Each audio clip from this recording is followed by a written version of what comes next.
So you guys with Google Ads, where do you guys see it going? Are you Google Ads? Are you Facebook? Are you committed for the future to the Google Ads? Everyone here is all Google Ads, YouTube. and then starting to dip into YouTube as well. But I do Facebook as well. We do Facebook, Bing ads, but not TikTok yet. Probably looking at that toward the end of the year here. TikTok. Okay. We're going to start doing non-Google ads for direct clients. Google is somewhat frightening in the direction that they're going for agencies. So I have some concerns long term. What concerns do you have? Performance max. Just the general direction they want to go with. They seem to be pushing. They do this every few years though, but they're pushing more towards automated and less towards anything that would involve agencies. At least that's my view of it. I think it's actually not the case. I think you're going to see a lot of people fall away because the dynamic now is changing with like Performance Max as an example, because that's all I listen to. That's all we're like getting up to speed on and testing with. Is it's just becoming more of you have to have a good offer, decent creative, decent messaging. It's just basically making advertising almost like advertising again, right? You're not just getting that one keyword, but you kind of are. But it's not only that thing. So now we're more reliant on, okay, we have to feed Google the intent of the people that we want, give them assets that will hopefully meet the goals that we want, and then know how not exactly how they work, but know the parameters in which these types of campaigns and this AI is working. And I know it's evolving, and it doesn't mean anybody has answers, but the point of it is like, there's going to be a lot of value when you get the average agency that's going to be like, I don't know what to do. I can't get results. And you do. Now you're all of a sudden in a better position. But I honestly think if you look at it, Facebook, what is Facebook? Same thing. I mean, you've got a creative and offer and maybe a geo audience at this point if you're doing local, because the interest stuff is going away, or, you pay a lot higher CPM sometimes for that. And with Google, I think it's the same sort of a thing, a little bit less visibility, but I honestly think that it's going to help us become better marketers, maybe not technicians of pressing buttons, but if you know how to make the machine, if you know how to set the machine up in the direction it should go, it doesn't mean it's always going to work. I'm just saying it's going to be a different paradigm than we have now, which if you look at Google ads marketers versus Facebook ads marketers, one thing I do know is that you've got one side that's very technical and very like keyword based, but can't write ad copy for crap. I mean, that's just the general norm. I hate to say it. And on the Facebook side, it's the total opposite. These guys are a lot more creative, a lot more better with copy, but horrible with tracking and attribution and anything. And not all of them, of course. I'm painting a very broad brush. I'm just saying on average, you kind of see the slant to either side. What's the nature of that platform? But there's also a lot of our clients who aren't on Facebook for that very reason, because it doesn't work particularly well for the vast majority of local service businesses, for example. Yeah, because there's a need because Facebook doesn't always understand the need at that moment. Like emergency-based stuff for Facebook's not going to work, right? But for when we run ads for cosmetic surgeons, well, maybe they weren't looking, but they like, hey, I want to look like that by Christmas, right? They weren't searching. So like, I feel like it depends on who you're targeting, what the niche is, what the offer is, because maybe somebody would get their AC fixed if they didn't Google it, if they saw a really good offer, which of course, financing's probably been done to death and all that. But that could be an example where it could work even on the home service side, if the offer is good enough, or if you can grab their attention. Because I know a lot of the guys in seven-figure agency that are doing some more like the painting, decorative concrete, pressure cleaning, kill it on Facebook. And those are kind of service-based things. They're not emergency, but they're home stuff, right? But it's very visual. At that point, it's very visual. Right. Now I can see like, damn, I want my garage to look like that. And I actually see them all the time. My wife's always pointing them out because our garage, we did it. Now it's time to do it again. I'm like, I'm never doing it myself again. I paid for like the best material I could. I did the whole etching thing. I suck apparently, and it still comes up. So I'm like, I'm paying these guys like a 10-year warranty. If I don't move, I'm like, that's it. I'm paying the money and I'm just going to have them do it. So, oh man. The funny thing is, I remember when I started in SEO, I got to a stage when I was like, you know what, this SEO, you create a page around a topic, you put the keywords in the right places and it's done.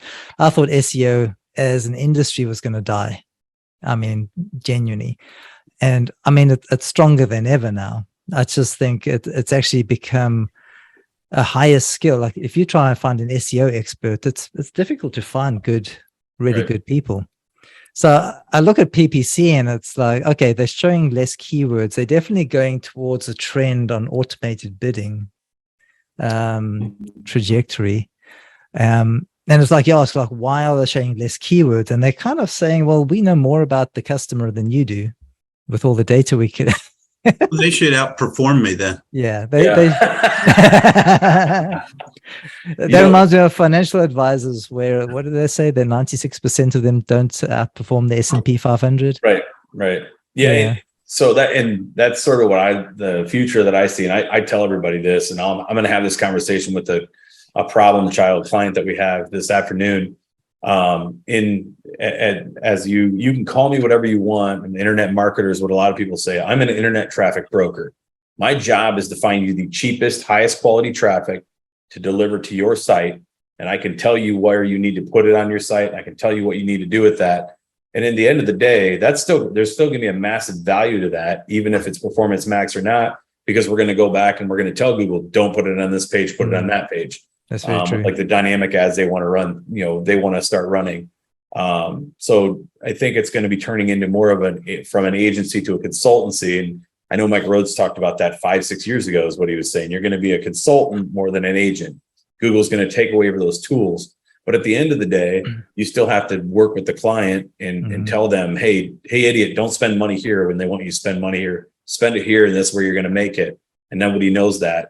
You'll still be able to run an agency or a business, being an internet marketer. But I just straight out tell everybody when a common person asks me what I do, like I'm an internet traffic broker, no different than stock broker or a person like that. We do the same thing. We take your money and invest it for you intelligently. And I think it moves more towards that in the future, right? Google's going to keep taking away. Well, I mean, it also comes down to like the website world. You can get a website built. You can do it for free by yourself. You can get website builders done for $100. But there's companies out there charging $1 million to build a website. There's a reason for that. And there's companies that need it done. And what's easy for a lot of website marketers is pretty difficult for the average company. So I don't see it going anywhere anytime soon. Mm-hmm. I think honestly, if you think about the consulting model, because I think about this a lot too, Nick, I'm just speaking as a business owner now. I'm not saying I'm going to do this, but it requires less people to manage something like that.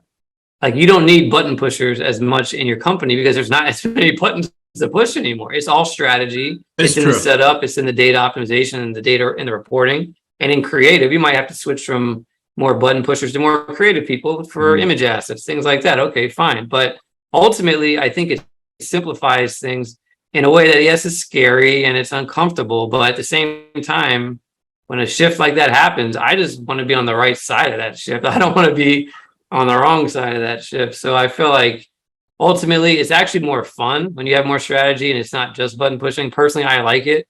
But I do think that, it's not going to be just an easy transition. It's not just going to be like, oh, yeah, Google's our best friend now. He's going to make it work well. But ultimately, I mean, we all have to admit, whether they use it for good or not, they know more about people searching than we do. We might be able to make them convert on our keywords because we know that part. But there's a lot of things happening before that we don't know that they do. And I think that's where they're trying to sell us on the value of that. And I believe there is value in that. The thing is, they don't only sell us that, they sell us everything else with it. So like we have to, you're kind of buying the baby and the bathwater is coming with it kind of a thing. So you don't get just the baby. We're used to having just the baby, our keywords, our landing page exactly this way. And we're like, this is my baby. Don't touch it, Google. Let me have it. And now it's going to be like, well, it doesn't water on that baby. Get the whole bathwater with it. So probably a poor analogy, but you're just not able to get rid of the crap as easily is what it looks like. Yeah. And do you guys do any SEO? Nope, not anymore. Not for clients. I have ADHD. I can't sit around and wait. I got to have traffic now. I like guys like you, Nick. My type of client. I used to actually consult Fortune 500 for SEO on proper structure and stuff. I'd be that guy that looked at the proposals and said fraud, real. When these large companies would get SEO, they get bids. And they'd get these massive bids, and I'd go through and just red circle around. This is bullshit. This isn't real. So I still do that from time to time with my clients that do SEO on the real estate side. I'll be like, send me over the proposals. I'll expose it for what it is. Ask them to itemize what they're charging for each thing and tell you you'll pay for this, but not this sort of thing. Yeah. I just like SEO because it's so aligned with keyword and search marketing. So if you can do it, it's a good, it's a parallel. It's a huge moneymaker too. I mean, if you can build your staff behind you properly and run a good solution, like you said, you can charge more than $5,000 if they're making $6 million off you, right? Oh yeah, because there's value in it. But yeah, I mean that's one of the clients I still kind of I say I work with. He still pays me, and as long as he's getting leads every month and his phone's ringing, he's happy to pay me. And it started like with the PPC. We had a strategy with me talking to the salespeople. I got to a keyword strategy that worked really well for them, and I kept reminding him like, these are not always going to be this cheap, and it took like 4 years for their competitors to figure it out.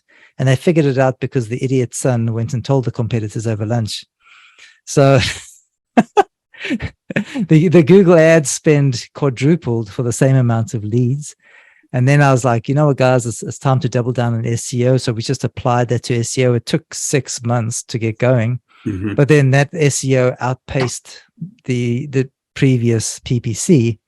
And then through all that data, we're able to, and the qualification, the value, we're able to like really target which keywords we're going to spend more on, which drives the most value.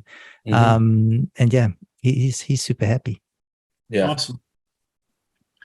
Yeah. All right, guys. I think we're going to wrap it up here. We ran a little over today. Michael, I'd love to have you back on to do a full demo walkthrough on screen share, kind of walk through the software, how it works. If you guys, Nick, Mark, Dustin, if you guys want to be on for that also, yes. If not, we can do it separate. Cool. All right. Awesome. Michael, how do people find you? I don't know. If they email me, they might get a response. I don't want to be found. I suppose on LinkedIn, yeah, Michael Cooney. Yeah, I mean my email, it's like a waterfall. If I don't see it, it gets washed out. So probably on LinkedIn. It's whatconverts.com. Yeah. Got it. Okay. If they send a support ticket, they'll forward it to me. All right, perfect. All right, gentlemen, that's it for today. Have a good rest of the day. I'm going to turn off the recording now. Hang out. Awesome. Thanks, guys.